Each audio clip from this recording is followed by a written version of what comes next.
right, good evening. Come on in. Welcome to Bellevue Baptist tonight. Turn in your hymn books to hymn 692, When We All Get to Heaven. All 4 verses of When We All Get to Heaven. Sing the wondrous love of Jesus. Sing his mercy and his grace. In the mansions bright and blessed, he'll prepare for us a place. When we all get to heaven, what a day of rejoicing that will be. When we all see Jesus, we'll sing and shout the victory.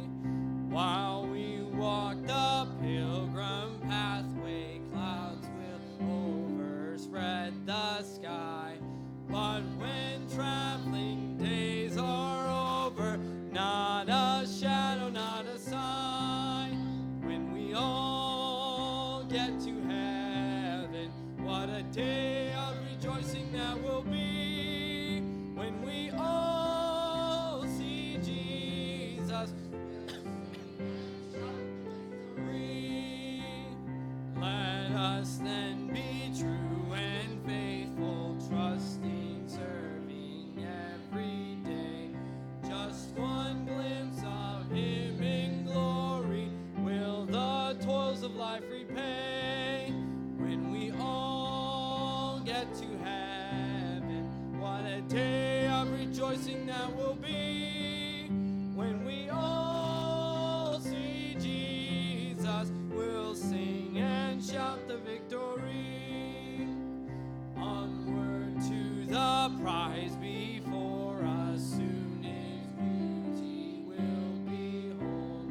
Soon the pearly gates will open, we shall tread the streets of gold.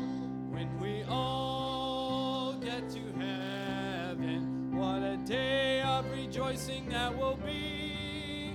When we all see Jesus, we'll sing and shout the victory. Good singing this evening. You may be seated.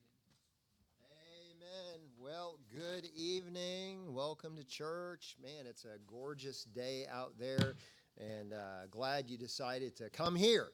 But so we had a good morning this morning. Thankful for that. It was good to see some visitors, and had Beth, and she was actually, I don't know if you had a chance to meet Beth, but she's from West Seattle, of all places. And she just said, I was looking for a Baptist church, and you guys came up, and so I said, man, I'm thankful you're here, and I'm not trying to kick you out. But we just started a church in West Seattle, so I was able to give her AJ's information, and that'd be a blessing if she goes there, and so let's pray for that. Pray for Beth, and texted Brother AJ as well. So that was awesome. It was good to see the Wangs back. Missed them for a couple weeks, and so it was a good morning. So I had one person who was on top of it, who already came in, walking in, said the verse. What's the address of the verse? John 14:6, right? Jesus saith unto him, I am the way, the truth, and the life. No man cometh unto the Father but by me. Amen. So now I'm really sad because Miss Kitty's not here, and we're going to get a new one, so she's totally going to feel like, Rah. But that's what we're going to do. So who can say John 14:6? Lucas.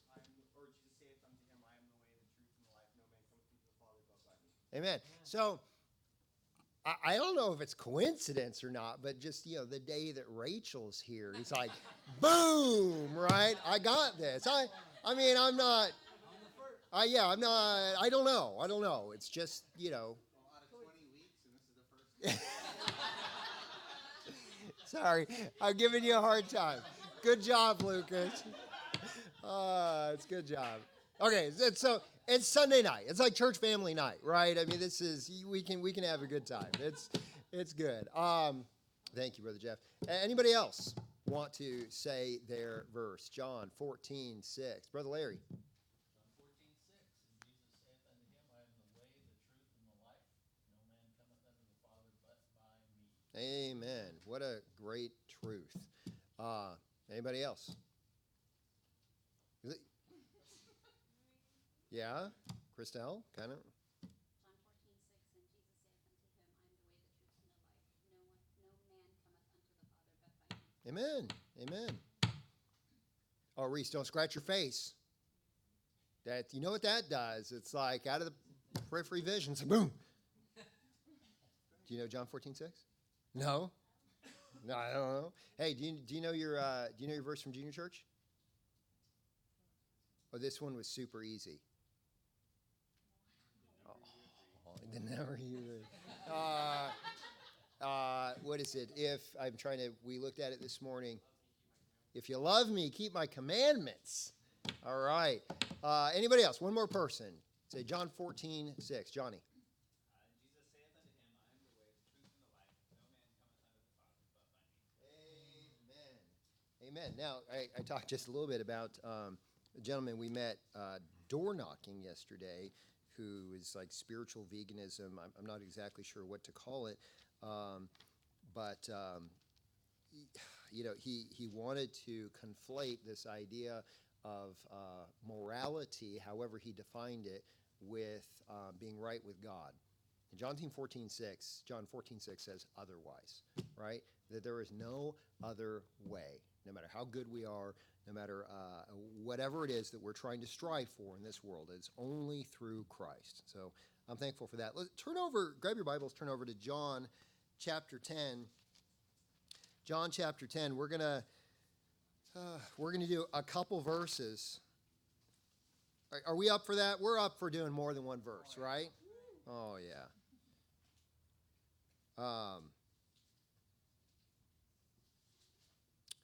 Why am I not, because I'm in 11. That would not be where I want to be. I'm like, all of a sudden, I'm confused. Okay, John 10:27. John 10:27. Read it with me. We're going to read through 30. It says, my sheep hear my voice, and I know them, and they follow me. And I give unto them eternal life, and they shall never perish, neither shall any man pluck them out of my hand. My Father, which gave them me, is greater than all, and no man is able to pluck them out of my Father's hand. I and my Father are one. So there are those, these couple of verses have so many different applications for you. When somebody says that you can lose your salvation, this is a great section of Scripture to go to, right? So he says that the believer is in Jesus' hand. No man can pluck him out of his hand. And in case that wasn't enough, then the picture is that then is in God's hand. No man is able to pluck them out of God's hand. And the one who believes that you can lose your salvation would say, It says, no man, but you can. And last time I checked, you and I were humans, right? So that still falls into that. But also verse 30, where I've heard people say, Jesus never said he was God. Yeah, he did. Yeah, he did. I and my Father are one. He is not talking metaphysically, right? He is not talking some abstract spirituality. He is saying that they are, in fact, one. And the Jews understood that because they were going to kill him because he said that for heresy, for claiming that he was God. So let's read it again, John 10:27 through 30. My sheep hear my voice, and I know them, and they follow me. And I give unto them eternal life, and they shall never perish, neither shall any man pluck them out of my hand. My Father, which gave them me, is greater than all, and no man is able to pluck them out of my Father's hand. I and my Father are one. Amen. Let's do this. Next week, let's work on 27 and 28, and then maybe the next week we'll do 29 and 30. If you want to be an overachiever and you come in 27 through 30, awesome. Awesome, but we'll at least break it up into 2 weeks, and we'll kind of see how it goes. Okay, so what's the address? What are we going to memorize?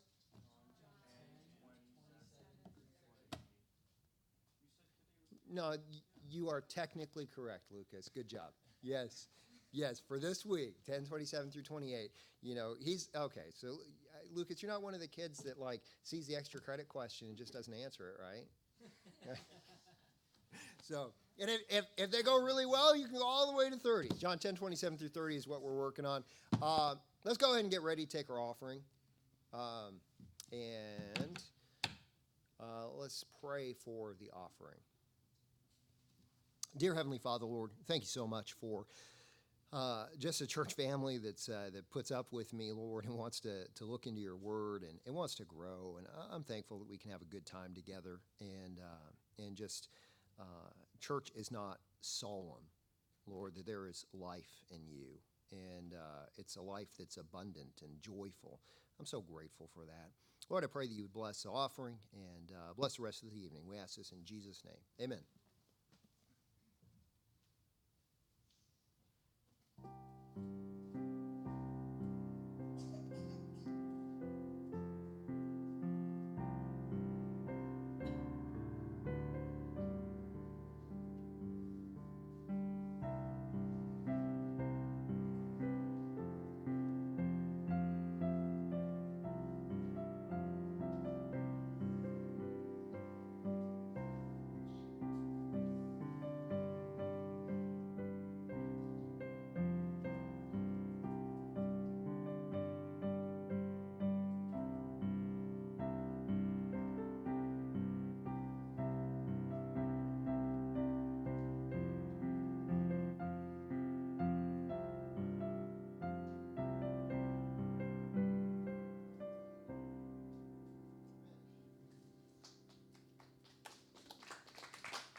All right, stand with me again and turn to hymn number 697, Just Over in the Glory Land. We'll sing all 4 verses of Just Over in the Glory Land there on the first verse there.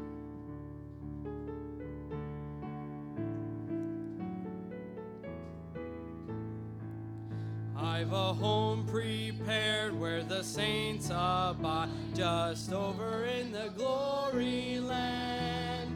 And I long to be by my Savior's side, just over in the glory land. Just over in the glory land, I'll join the happy angel band, just over in the glory land. Just over in the glory land, there with the mighty host I'll stand, just over in the glory land. I am on my way to those mansions fair, just over in the glory land, there to sing God's praise and his glory share, just over in the glory land. Just over in the glory land, I'll join the happy angel band, just over in the glory land. Just over in the glory land, there with the mighty host I'll stand, just over in the glory land. What a joyful thought that my Lord I'll see, just over in the glory land, and with kindred saved there forever be, just over in the glory land. Just over in the glory land, I'll join the happy angel band, just over in the glory land. Over in the glory land, with the mighty host I'll stand, just over in the glory land. With the blood-washed throng I will shout and sing, just over in the glory land. Glad hosannas to Christ the Lord and King, just over in the glory land. Just over in the glory land, I'll join the happy angel band, over in the glory land. Just over in the glory land, there with the mighty host I'll stand, just over in the glory land. Good, sing and turn over to one more. Hymn number 400.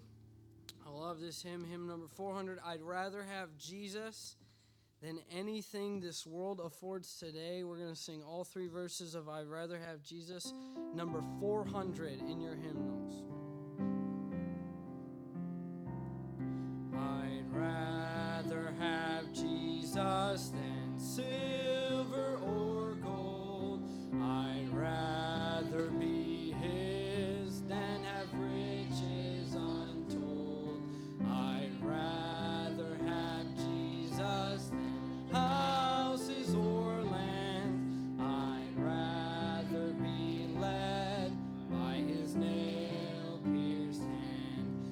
than to be the king of a vast domain, or be held in sin's dread sway.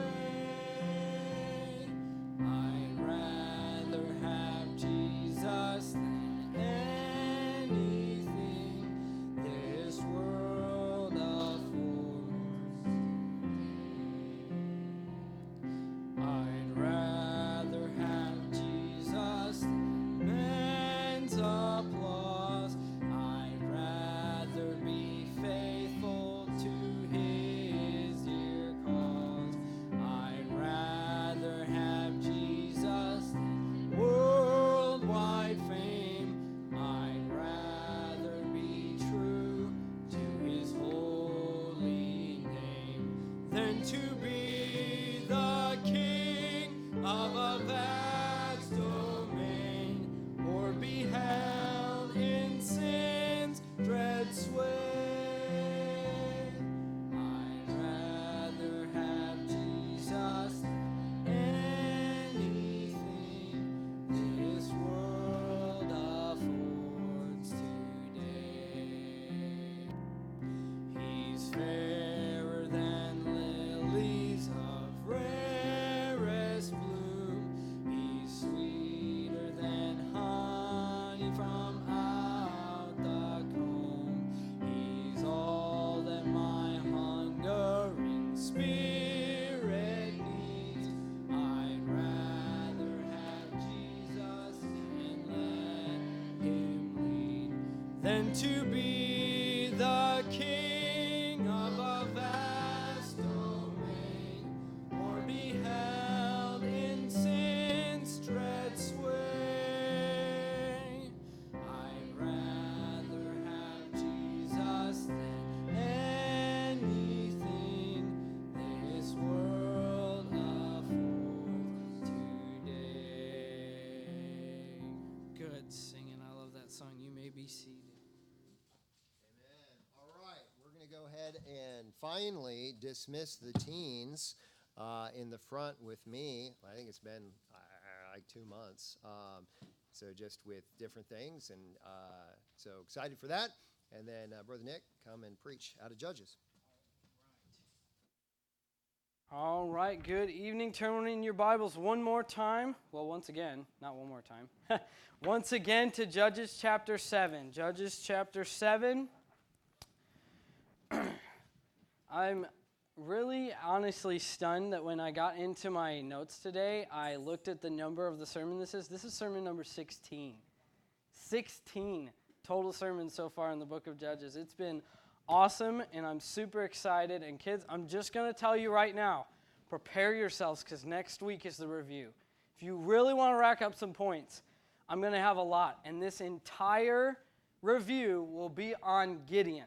So that makes it super easy, because tonight I'll be reviewing the whole story of Gideon up until the point that we're at right now. So pay attention, take good notes, and I will get through the review a little bit and just take notes throughout that. There will be questions from that, as well as some questions from the sermon tonight. So just be prepared, because it's going to happen next week. So I just want to give you a week to get prepared for that. And so tonight, if you'll start with me in Judges 7, starting in verse 9.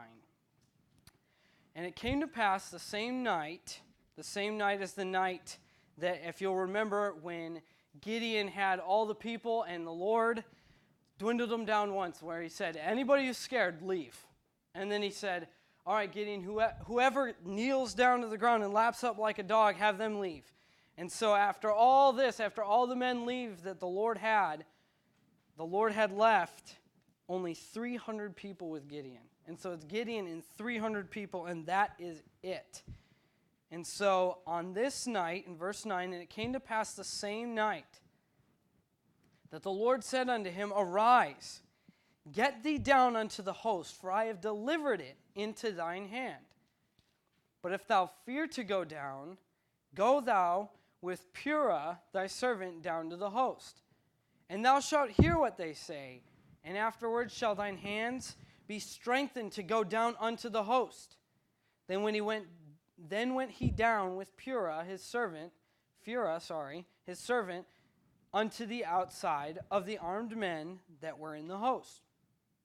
And the Midianites and the Amalekites and all the children of the east lay along in the valley like grasshoppers for multitude, and their camels were without number as the sand by the seaside for multitude. He's basically saying there, like, the brown and the tan texture of the camels made it look like there was a beach down there. That's the picture he's trying to convey. They are as without number as the sand by the seaside for multitude. In verse 13. And when Gideon was come, behold, there was a man that told a dream unto his fellow, and said, Behold, I dreamed a dream. And lo, a cake of barley bread tumbled into the host of Midian, and came unto a tent, and smote it, that it fell, and overturned it, that the tent lay along. And his fellow answered and said, This is nothing else, save the sword of Gideon, the son of Joash, a man of Israel. For into his hand hath God delivered Midian and all the host. That's a strong statement from a Midianite. That's not from the children of Israel. That's from a Midianite. That's a strong statement. Verse 15, And it was so, when Gideon heard the telling of the dream and the interpretation thereof, that he worshipped and returned into the host of Israel, and said, Arise, for the Lord hath delivered into your hand the host of Midian. And he divided the 300 men into 3 companies, and he put a trumpet in every man's hand, with empty pitchers and lamps within the pitchers.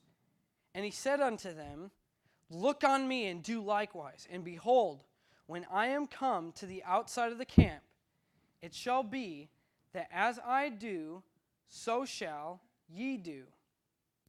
When I blow with a trumpet, I and all that are with me, then blow ye the trumpets also on every side of the camp, and say, The sword of the Lord and of Gideon. So Gideon and the 100 men that were with him came unto the outside of the camp in the beginning of the middle watch, and they had but newly set the watch. And they blew the trumpets and brake the pitchers that were in their hands. And the 3 companies blew the trumpets and brake the pitchers, and held the lamps in their left hands, and the trumpets in their right hands to blow withal. And they cried, The sword of the Lord and of Gideon. And they stood every man in his place round about the camp. And all the host ran and cried and fled. And the 300 blew the trumpets, and the Lord set every man's sword against his fellow, even throughout all the host. And the host fled to Bethshitta in Zererath, and to the border of Abel-Maholah unto Tabbath. And I'm going to pray real quick, and then we're just going to get into the message tonight. Dear Lord, thank you for this day. And just thank you for the study today, Lord, and just the place that you brought me to, even in just studying this passage, Lord. And I pray that I would be able to convey to the people tonight just what I believe you have to say to us in your word, and what you're showing us through your word. And Lord, I just pray that you'd speak through me and allow me only to say what you want me to, Lord. I just pray that you'd be with me, be with us. Help us and keep us tonight. In Jesus' name, amen. So, in order to understand where we're at tonight, the exciting so-called culmination of the events of Gideon, the big push of the book of Judges for Gideon's story, we're going to go all the way back to the beginning. We're going to go back to where we first see Gideon in Judges chapter 6. So Judges chapter 6, around verses 1 through 9, we see that Midian greatly oppresses Israel. And if you'll remember, Midian is joined by the Amalekites and the children of the east. And I want to just give a small shout out to Brother Jeff Buckeye.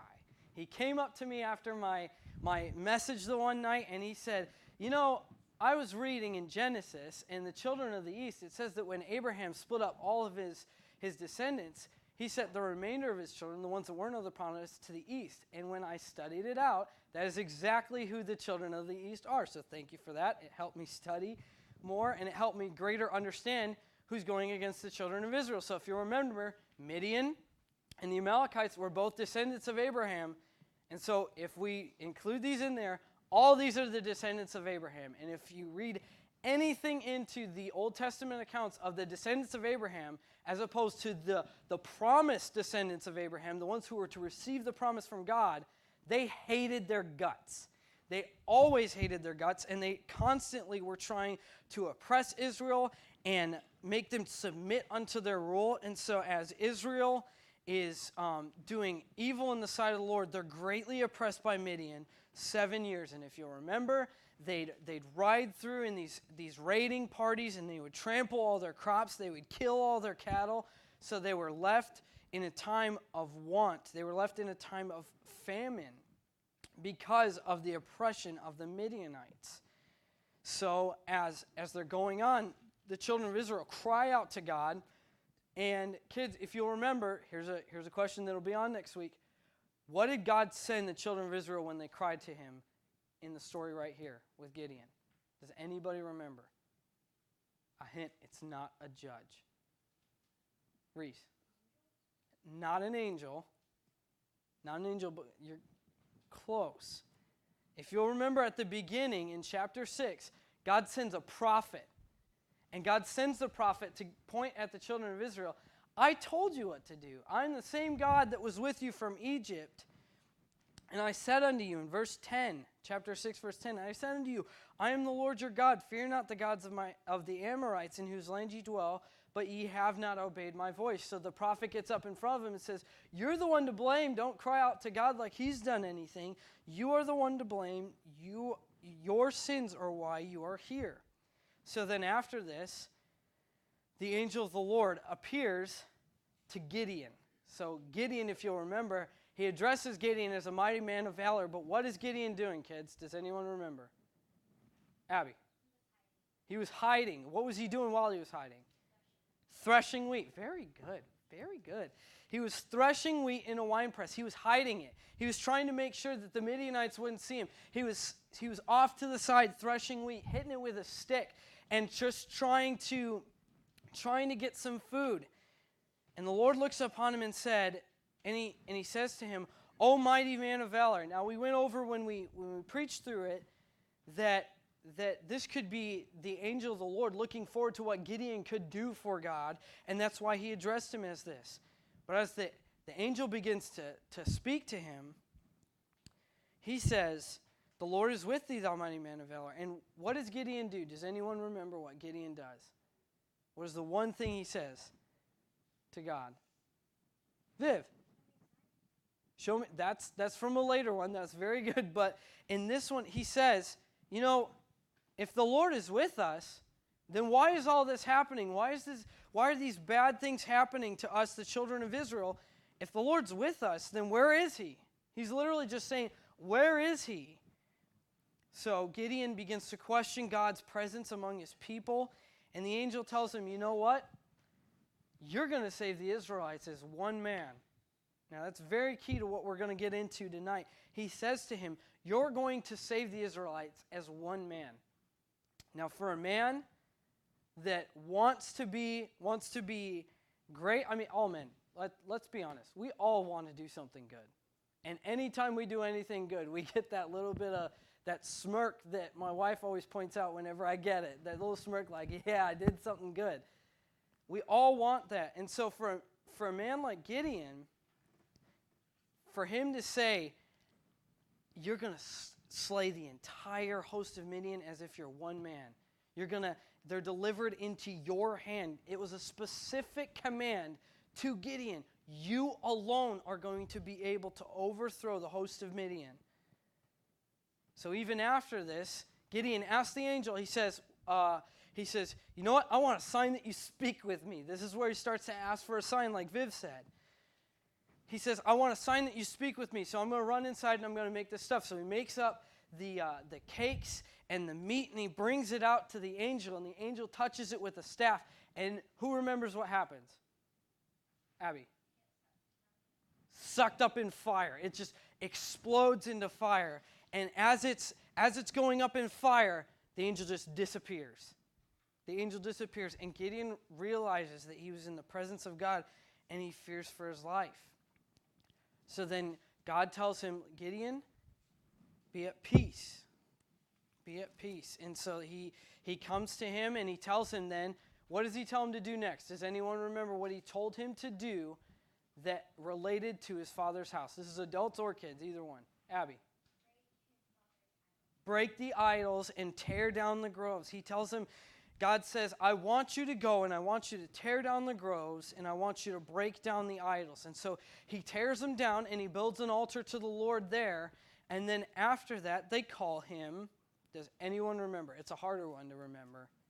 But does anyone remember the name that they give Gideon after he tears down the altar? It's a fun one. I like this name because it's just fun to say. Where is it? I heard it. Jerubbaal. It's like Jerubbaal, or as I used to say when I was little because I wasn't reading it right, Jerubbabel. And I love, and so Gideon is now called Jerubbabel in saying that Baal will contend for himself.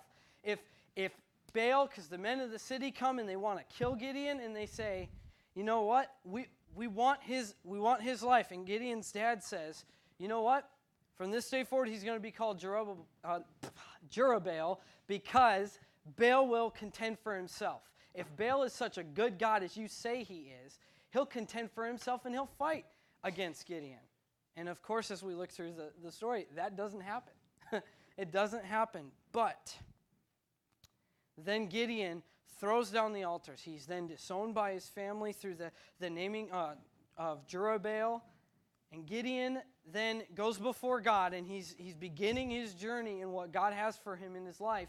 And he asks God for a sign. And he says, okay, so if I throw this fleece out on the ground, and the fleece is wet and the ground is dry, then I'll know that you're with me. He's like, if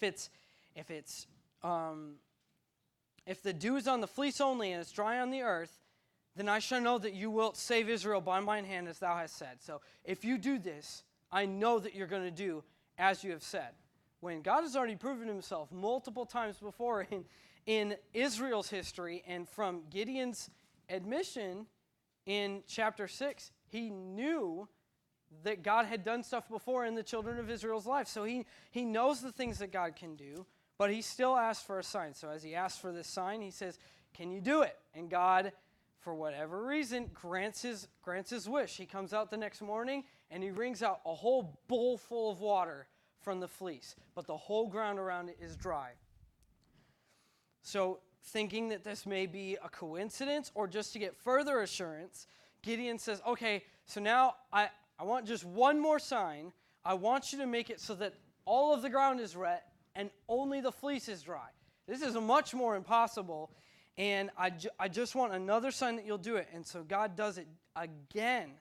So it's dry upon the fleece, and then the whole ground around it is soaked. So as Gideon gets these, he begins to march forward, and we remember he calls forth all the different children of Israel from different tribes, and he asks them to come with him, and he amasses this force, this army that's ready to go out and fight against the Midianites. And when they get to the well, as we heard last time that I preached, he gets there, and they get to the well Herod, which literally means the well of trembling or the well of shaking. And so that as they get there, God says to Gideon, the people that are with thee, in verse 2 of chapter 7, the people that are with thee are too many for me to give the Midianites into their hands, lest Israel vaunt themselves against me, saying, mine own hand hath saved me.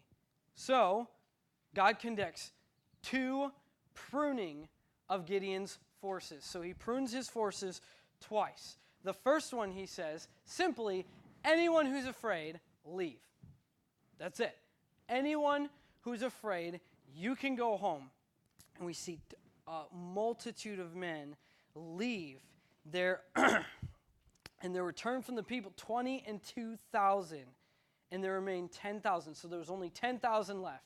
And in this battle, Gideon's odds just went down significantly. His odds of survival in this battle just went down significantly. But God said, you know what? There's still too many. Even though you only have 10,000 and they have a multitude, as grasshoppers or as the sand of the sea, they have a multitude, I still need you to cut it down again. And so God says to Gideon, you know, any that get down and they lap the water like a dog, they just dive into the river and they get their faces in there and drink it, I want you to set them aside. But those who drink out of their hands, those who I want you to keep. And out of all those men, there's only 300 that are left. So Gideon's odds went down even more significantly than they had before. And now they're left with this force of 300 as compared to this force of a multitude. So that's where we get to the story today, to the passage today in verse 9. So Gideon says, the Lord says to Gideon, by the 300 men that lapped will I save you and deliver the Midianites into thine hand. Let all the other people go, every man into his place. And so in verse 8, so the people took victuals in their hands and their trumpets, and he sent all the rest of Israel, every man unto his tent, and retained those 300 men, and the host of Midian was beneath him in the valley. So as they're going up, they're looking over them. The host of Midian is down in the valley, and Gideon has his 300 men. And in verse 9, and it came to pass the same night that the Lord said unto him, arise, get thee down unto the host, for I have delivered it into thine hand. So he tells him, go down and go into the host, because I have delivered it into thine hand. But, now I want you to notice, but if thou fear to go down, go thou with Phurah, thy servant, down to the host. So when he tells him to go down to the host, there's a couple commentators that say a couple different things about this portion right here, but this one spot, there is no indication that God wasn't going to give Gideon the victory right here. Well, I mean, what is the wording that it says there? And it came to pass the same night that the Lord said unto him, get thee down unto the host, for I have delivered it into thine hand. He hasn't given him any other instructions yet. It's simply, go down, I've given the host into your hand. It's a very specific command.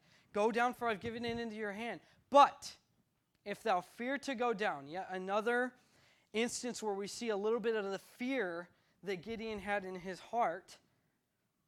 If thou fear to go down, go thou with Phurah thy servant down to the host, and thou shalt hear what they say. So there's no indication in verse 9 that God was going to give this whole dream from the Midianite. There was no indication up until that point, until God says, but if thou fear, if you're afraid to go down by yourself, go down with Phurah, and I will show you that I am with you. So it's very possible. Now we don't know, because all we know is what actually ended up taking place, but we don't know. But it was very well possible that from God's command, Gideon could have gone down by himself and taken Midian that night. God gave him the option. He gave him an option to go down by himself, or he gave him an option to go down with Phurah, and this is how he was going to evidence himself if Gideon had fear in his heart. So he says, go down to the host, and thou shalt hear what they say, and afterward shall thine hands be strengthened to go down unto the host. Then went he down with Phurah his servant unto the outside of the armed men that were in the host. So because of the fact that he went down with Phurah, we know that he had fear in his heart. We know it because God said, if you fear, go down with Phurah. If he didn't have any fear, he would have gone down by himself, just as God had commanded him. But he was timid, he was shy, he was fearful of what he was about to do. And in verse 12, it says, and the Midianites and the Amalekites and all the children of the east lay along in the valleys. It means they were spread out. They were laid along far out in the valley, like grasshoppers for multitude, and their camels were without number. as the sand by the seaside for a multitude. So this group that was as the sand by the sea for a multitude and as grasshoppers, Gideon's going down with him and his servant. Now, to be honest with you, though we can judge Gideon a lot, I would be scared to be an enemy going as two little people going into the camp of an enemy that's massive. At any point, if they're discovered, they could be surrounded and killed on the spot. It would be nothing for this entire host to overwhelm two men. So as they approach, when Gideon was come, behold, there was a man that told a dream unto his fellow. And so what happens is this man from Midian, he says, I had a dream last night, and it's really funny that we're preaching this. Last Sunday night when we went out to Cafe Ori with the Creekmores, we had this random conversation about dreams, and it just made me laugh that right after we have that conversation, there's a man having a conversation about his dream in the Bible. It's just funny to me. Anyways, so he has this conversation, and he comes up to his friend, and he says, you know what, I had this dream last night, and you know what the dream was? There was this, literally the way to say it in our terms, there was a loaf of barley bread. And this giant loaf of barley bread started rolling down the valley. And as it's rolling down the valley, it's coming right at the camp. And as it comes to the camp, it is so massive and so big that it flattens a tent. It bowls over a tent and just knocks it down, presumably with the man inside, and it lays out the tent and flattens it flat. You'll see it there in verse 13. And it came unto a tent and smote it, that it fell and overturned it, that the tent lay along. Again, that it laid out all over the place. It was a loaf of bread bowled down into the host and flattened a tent. That was his dream. It's a weird dream. I've had some weird dreams, but it's a weird dream. And he says this loaf of bread bowls into the land and flattens the tent. And his fellow answered in verse 14, and his fellow answered and said, this is nothing else save the sword of Gideon, the son of Joash, a man of Israel, for into his hand hath God delivered Midian and all the host. Now, one thing I want you to notice is it's kind of interesting here that even with all of Gideon's fear and all of his thing, that even the Midianites, it's seemingly that even the Midianites know that they are given into Gideon's hand, that God has given them into his hand. And he says, this is nothing. This is nothing save the sword of Gideon, the son of Joash, a man of Israel, because God hath delivered Midian and all the host into his hands. So God, once again, for whatever reason, shows Gideon that he was with him. But this instance is butted right up against the victory that happens afterwards for a reason. And I'll draw that comparison, if you will, a little bit later, but we're going to continue for now. And so the other man says, this is nothing but the sword of Gideon. Armed with this new confidence that Gideon gains, it says that Gideon then worships and returns into the host of Israel and says, arise, for the Lord hath delivered into your hand the host of Midian. So he goes to them and says, the Lord hath delivered into your hand the host of Midian. Gideon then moves on to begin to give the instructions, to give the battle orders, if you will. And he divided, in verse 16, divided the 300 men into 3 companies. And he put a trumpet in every man's hand with empty pitchers and lamps within the pitchers. And he said unto them, look on me and do likewise. And behold, when I come to the outside of the camp, it shall be that as I do, so shall ye do. So he gives them specific instructions in the next couple verses. And he says there in verse 18, when I blow with a trumpet, I and all that are with me, then blow ye the trumpets also on every side of the camp, and say, the sword of the Lord and of Gideon. So then he gives them instructions. Their instructions, as we see for throughout the rest of the passage, were to, number one, they were going to blow a trumpet, break a pitcher, hold up their torches, their lanterns, and they were to shout, "The sword of the Lord and of Gideon." We see in verses 19 through 21, that they did exactly as they were told. The people did exactly as they were told. In verse 19, "So Gideon and the 100 men that were with him came unto the outside of the camp in the beginning of the middle watch, and they had but newly set the watch." So the people of Midian had just changed over the guard, if you will. They had just set the new watch out. And Gideon's men surround the whole camp. So they're surrounding all the camp. They've all got their stuff ready. And and it says in verse 19, this is what Gideon does. So Gideon and the 100 men that were with him came to the outside of the camp in the beginning of the middle watch, and they but newly set the watch, and they blew the trumpets and brake the pitchers that were in their hands. So they blow the trumpets and they break the pitchers. So they have a trumpet, a pitcher, and a lantern. So they blow the trumpets and take the pitchers and break it. Now, for safety reasons, I was going to bring a pitcher and actually break it right here, but I was too afraid of the glass and all that stuff.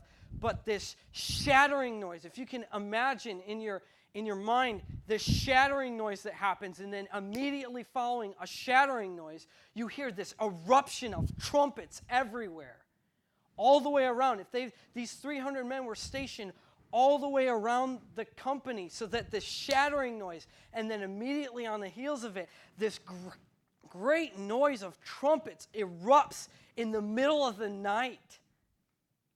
And there's just this eerie sound followed by trumpets. And it says in verse 20, "And the three companies blew the trumpets and brake the pitchers." Now, 19, 20, and 19 through 22 are sectioned off in three ways. It shows what Gideon does in verse 19. In verses 20 and 21, it shows what the three companies did as a whole. And then in verse 22, it shows what God did with what the Israelites did, what God does as a result of what they had done. So in verses 20, we see what the three companies do together. So they blow the trumpets in verse 20 and break the pitchers and held the lamps in their left hands and the trumpets in their right. So as they're blowing in their trumpets, just after they've broke the pitcher, they pick up the lanterns and hold it up. So it looks like to the Midianites, they're surrounded. It sounds like they're coming with this crash. It sounds like the horns of battle are all around them. It sounds like the men of Midian are surrounded. And they had the trumpets in their right hand to blow withal, in verse 20, at the end of verse 20, and they cried, "The sword of the Lord and of Gideon," as loud as they could. So they cry this out. And they stood, watch this in verse 21, "And they stood every man in his place round about the camp." Now that's not something to just skip over. That is literally them saying that after they completed their task, after they crashed the pitchers, after they blew the trumpets, and after they shouted out the sword of the Lord and of Gideon, they stood in their place. The reason why it is in the Bible is to emphasize the fact that they stood still. They didn't move. They stood still. Every man stood in his place round about the camp. And all the host of Midian, and all the hosts ran and cried and fled. Can you imagine the panic or the pandemonium that would ensue from this? You're in the middle of the night. You're in the middle of the night. Imagine with me, you're in the middle of the night, you're sleeping, and all of a sudden you hear a crash, a trumpet sounds out, and you hear what sounds like this army of men all the way around you scream out, "The sword of the Lord and of Gideon." On the heels of a dream like the one that the man just had, that's got to be terrifying. And they hear this, and they panic, and they freak out, and they all start running and crying and fleeing. And then we get to see what God does through the Israelites in this passage in verse 22.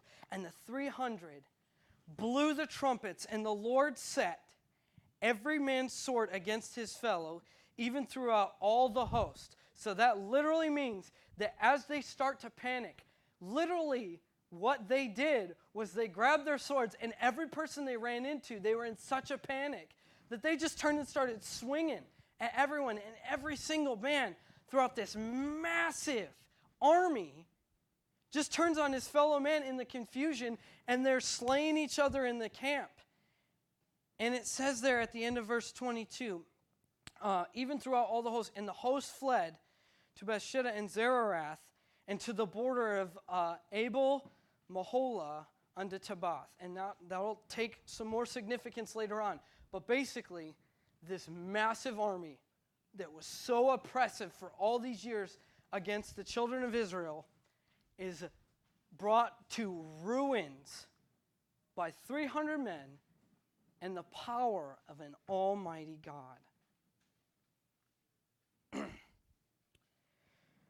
God showed Gideon through this.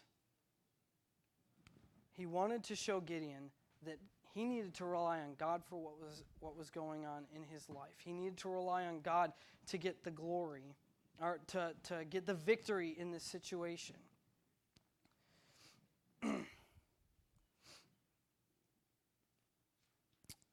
The warning for us here is something interesting, and the reason why these two are butted together, and the contrast that the author is trying to show, is that immediately before this awesome victory, this amazing victory, immediately before this, Gideon was fearful and very fearful of what was going to happen, and God had to show himself once again to Gideon and show him once again that he was with him.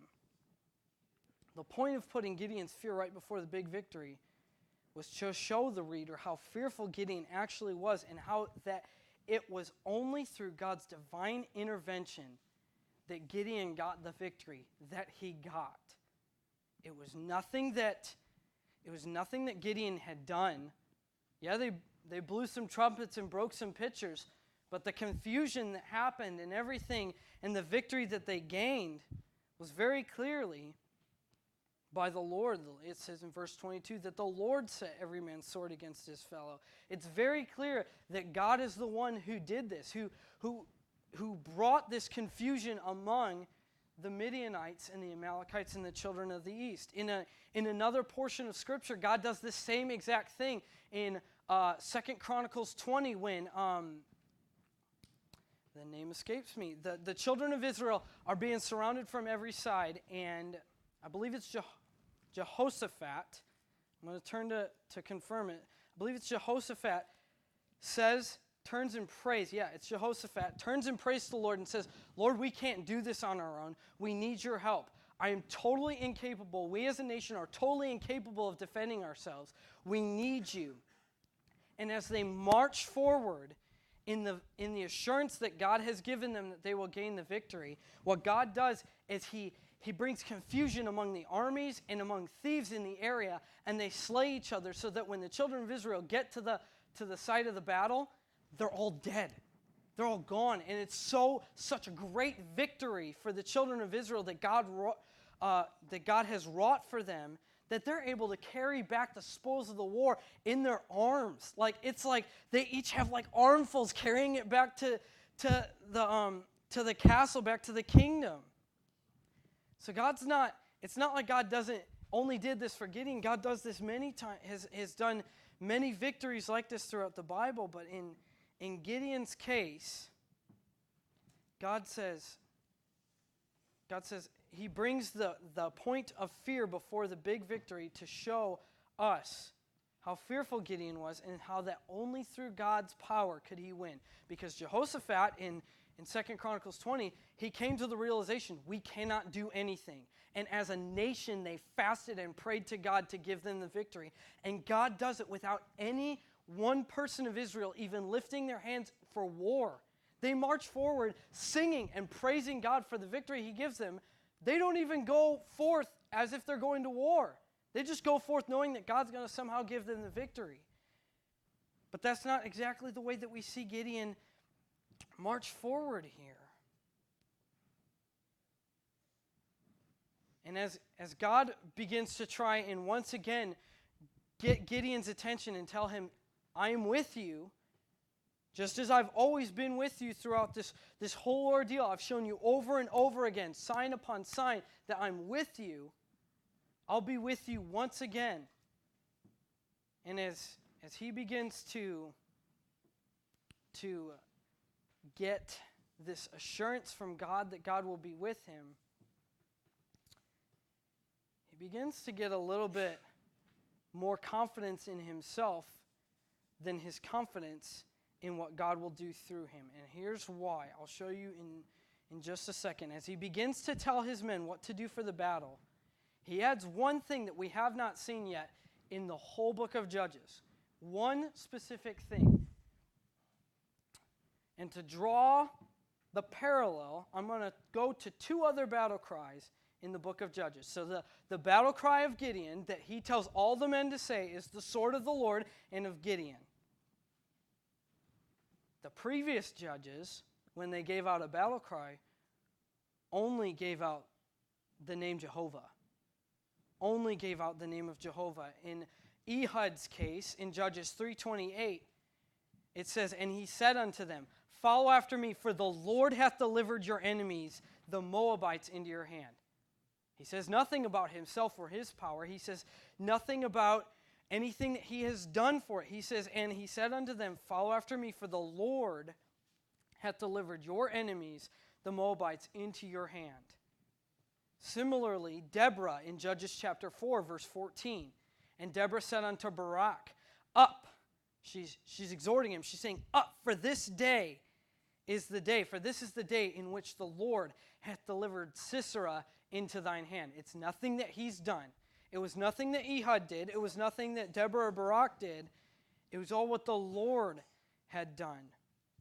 And so Gideon puts himself in the battle cry. Now, reading into it, there are a couple different people that say a couple different things about it, and it's hard. But the literal rendering of the Hebrew way, I this time, just because I wanted to be for certain, and it's awesome to start to really dig in and listen to what the words say in the original language. So the literal rendering is basically saying the sword of God and Gideon, including him, that God is the major factor in it, yet it is putting a prominence of Gideon above everyone else. It's as if he is assisting God.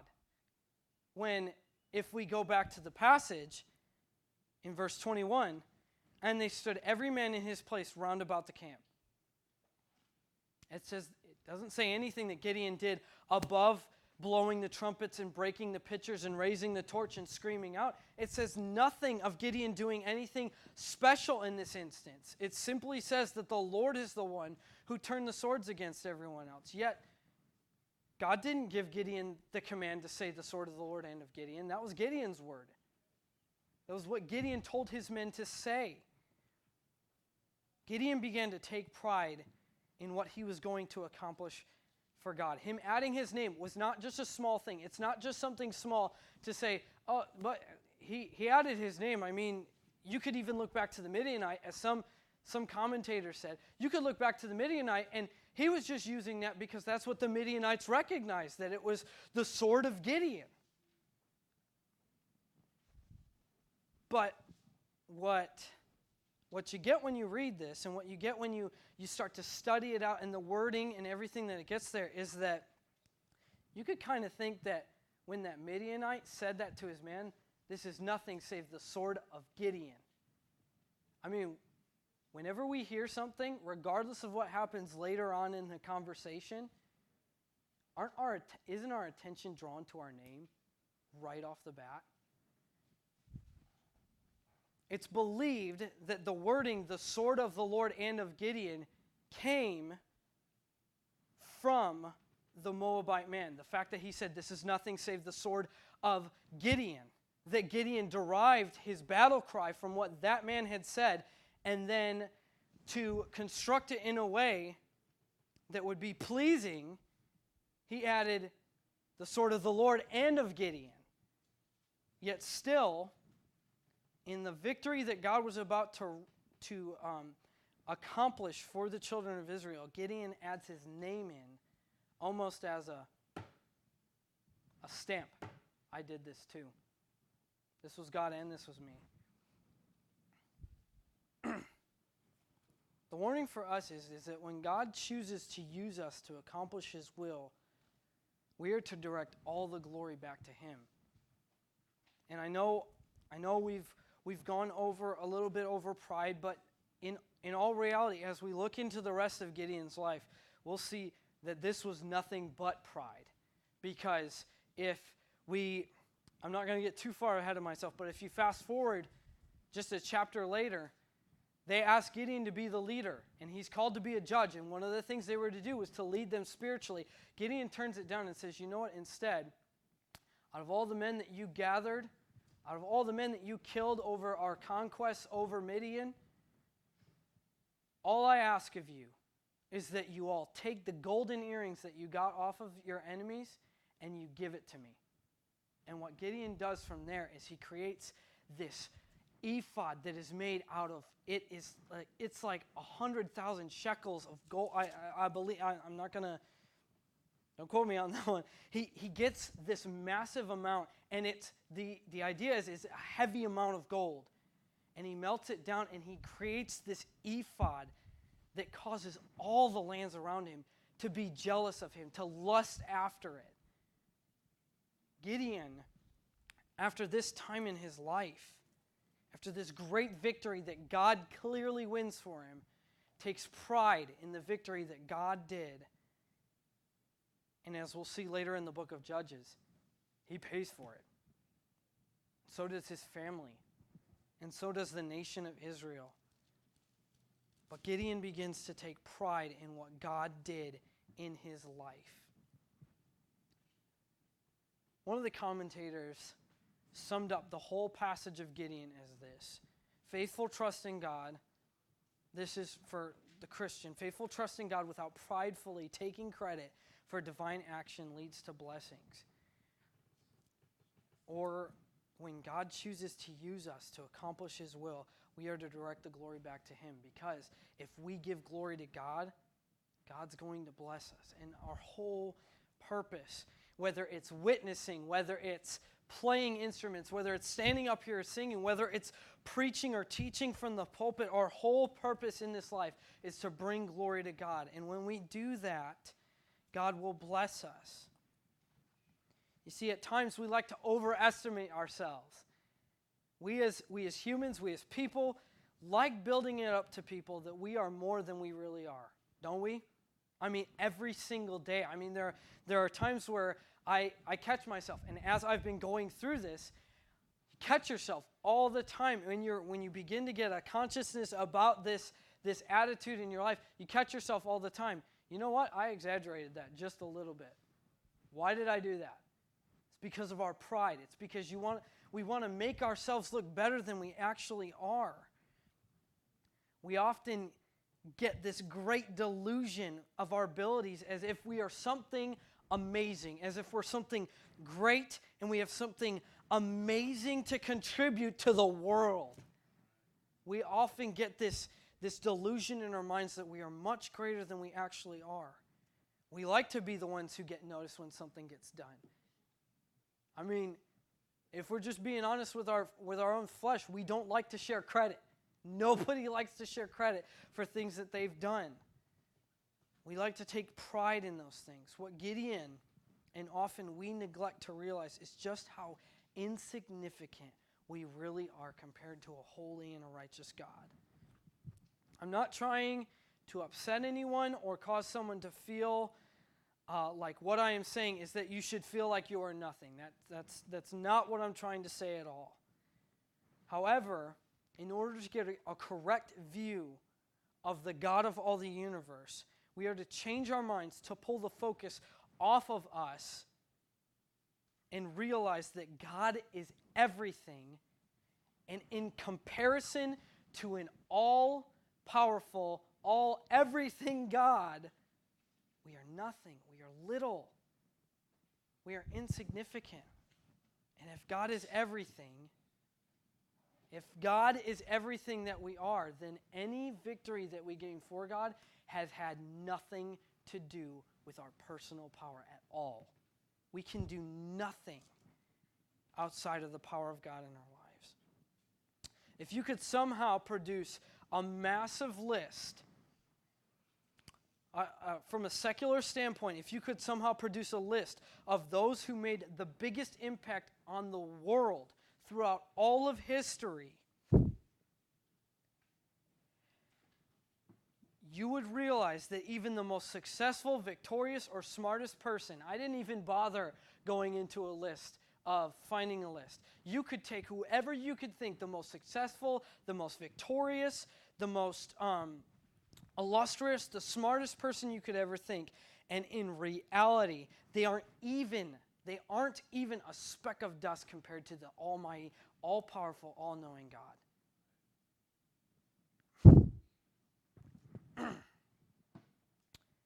So to get our minds in this just a little bit more, I want everybody, just for a second here, to close your eyes.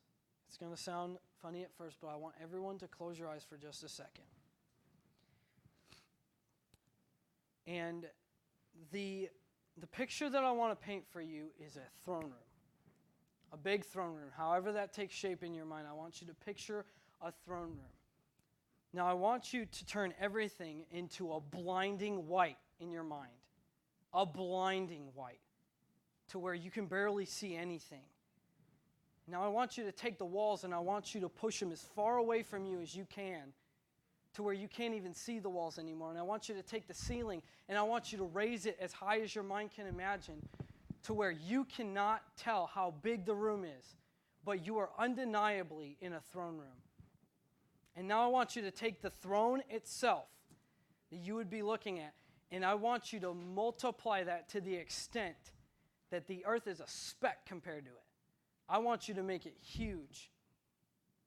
And sitting on this throne that's beyond what you can imagine, it's massive. Sitting on this throne is a man, and I'm just going to use the Bible to describe the being that is on this throne. In Revelation 1, John describes it as, I turned to see a voice that spake with me, and being turned, I saw 7 golden candlesticks, and in the midst of the 7 candlesticks, one like unto the Son of Man, clothed with a garment down to the foot, and girt about the paps with a golden girdle.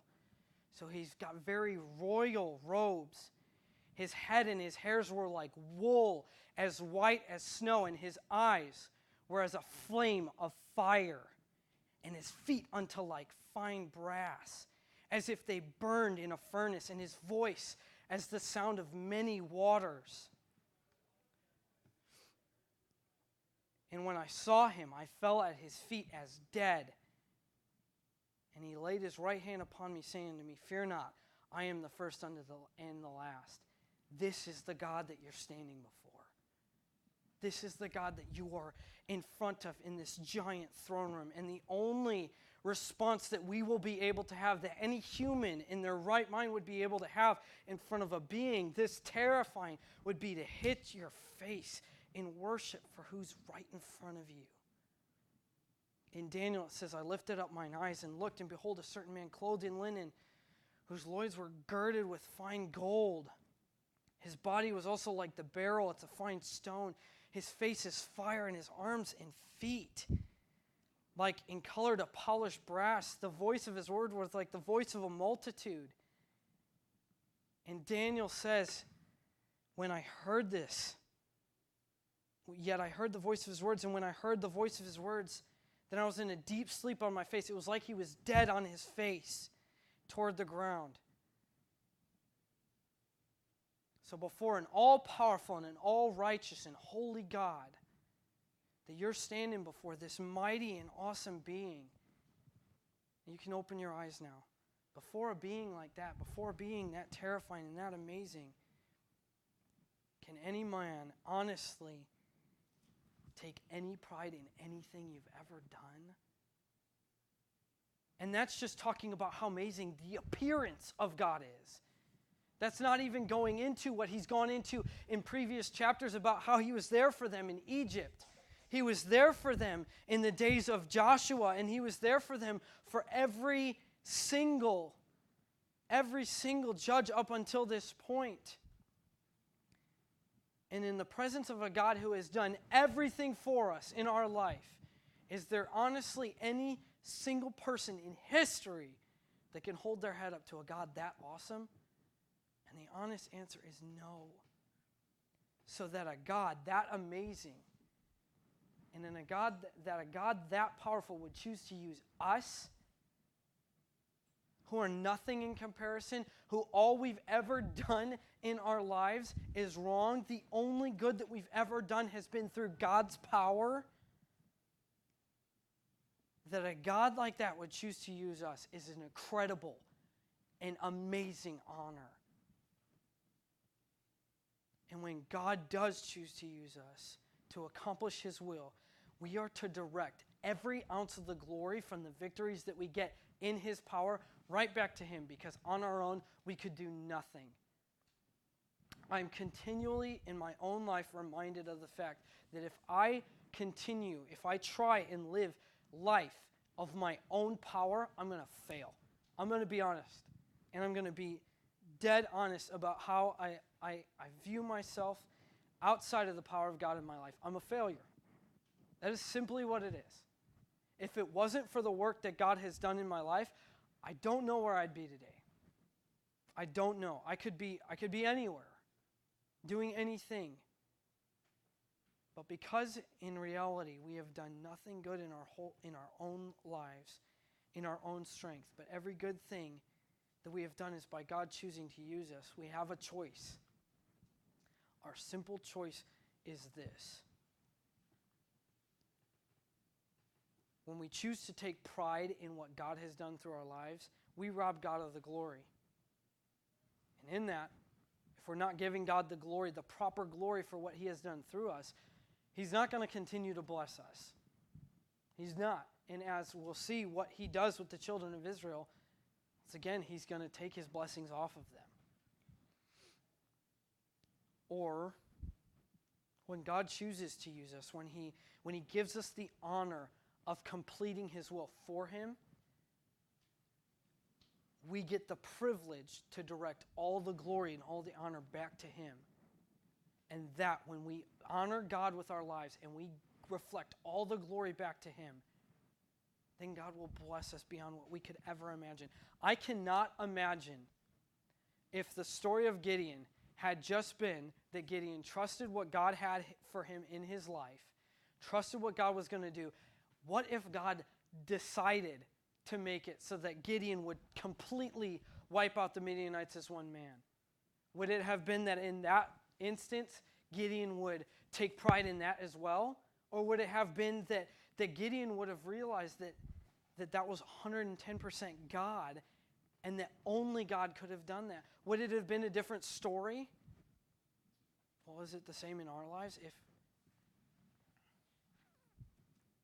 God can do some great things through us, but he only works through those who are humble and who are willing to submit themselves to his authority. And when we direct all the glory back to him, God gets all the glory and praise, and that's ultimately what God wants from us. That's what he wants from our lives, is for us to glorify him with every action that we do. So as we conclude tonight, and as heads are bowed and eyes are closed, are you, in your service to God, are you taking pride in the things that you are doing? Because in all honesty, if I'm being honest with you, I do that on a daily basis. Not just with my service to God, I do it with everything. But that also bleeds over into my service for God. I take pride in the things that I do for God. But when we begin to realize that we are nothing, and when we realize, like the writer is trying to show us with Gideon's fear right before the thing, Gideon did nothing. And there's nothing we can ever do outside of God's power that will gain a great victory for God. And so tonight, if there's pride in your heart, if there's pride over things, I encourage you and I beg of you, get that right before God. Because all pride in anything is sin. And so tonight, our choice is this. We can take pride in the things that God has done through us in our lives, or we can reflect all the glory back to Him because He's the only one who does it anyways. As we pray tonight, I give you a chance to respond tonight.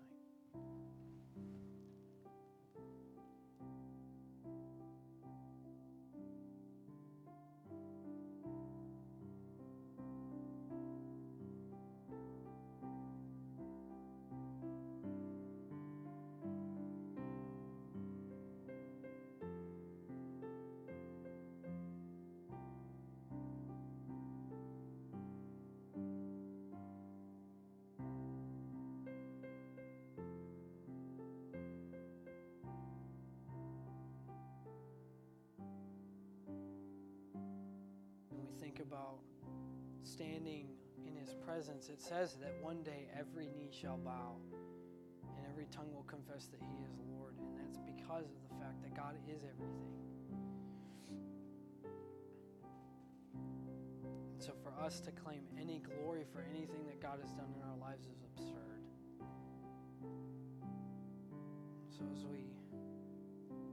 we conclude tonight, I'm just going to pray. Dear Lord, thank you for this day, and just, Lord, I know this is a struggle even in my own personal life. There's so often that I want to act like I've done something great for you, Lord, and it's really only what you do through me that matters. And Lord, I just pray that tonight as we go throughout our week, we begin to get that mindset that it's not what we've done, Lord. It's nothing that we've done, and therefore we can't take pride in anything that we've done. And so, Lord, I just pray that you'd be with us and help us to submit ourselves to your word, Lord, this week. And I pray that you'd be with us as we go home and as we go out into the workforce this week, Lord. And I just pray that you'd be with us and keep us. In Jesus' name, amen. You are dismissed.